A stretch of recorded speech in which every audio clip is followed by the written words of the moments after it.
Good afternoon.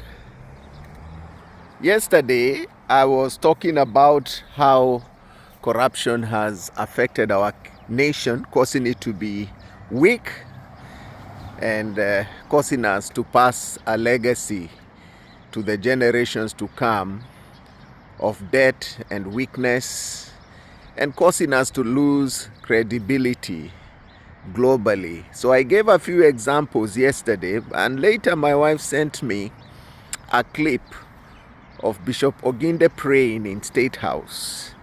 And I was amazed because he quoted the same scriptures I was quoting of Ananias and Sapphira, of Judas, the impact of corruption on individuals, how even sometimes the corruption caused death, how it caused leprosy, how it caused pollution, you remember Achan, and so much more. So I was amazed to see the Ethics and Anti-Corruption Commission boss speak. And one of the issues I've been discussing, there has been state capture of some of these organizations, like there has been state capture of the Ethics and Anti-Corruption Commission and others. Even in the judiciary doesn't seem to be independent.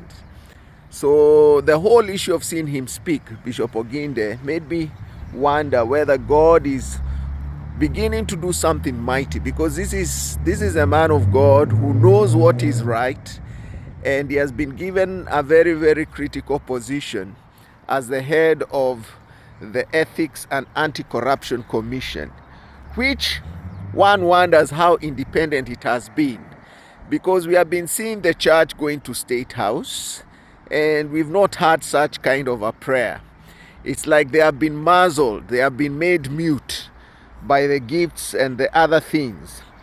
And so that prayer was an awakening prayer, and it made me think in terms of whether Kenya can begin to denormalize corruption.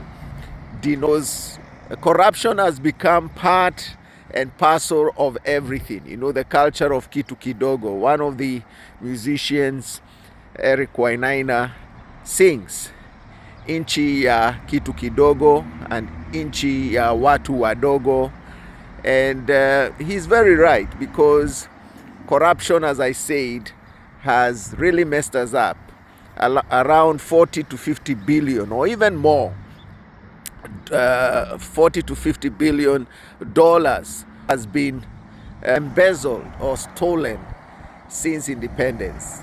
And this money would have been enough to fix some of the schools I've seen that are mad schools in the deputy president's region. You see schools that are falling apart in Kwale.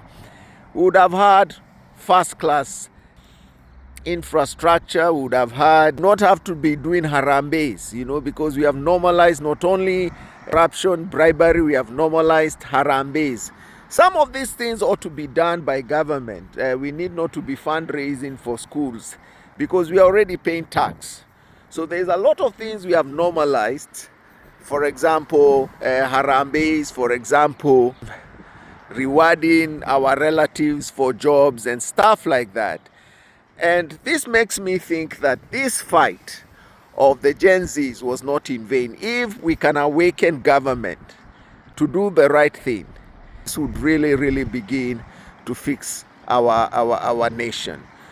So I think the thought today is, let's begin to denormalize corruption. We've made it so normal that some of us don't know any other better life than to be corrupt. So we need to denormalize corruption. And those of us living in diaspora know of governments where systems work, where services are delivered. They might not be 100%, but certainly it's much, much better than Kenya. So I hope Bishop Oginde does not get into any trouble. He's not fired. I hope that we can begin to have some of these bodies like EACC and others that are meant to be watchdogs beginning to do their job, and their bosses becoming prophetic voices without being compromised. So you have a lovely day. God bless you. And do watch my message on Plunder. Watch yesterday's, because Bishop Oginde picked on what I shared yesterday, and ask for my sermon on Sunday. God bless you. Have a lovely day. Bye-bye.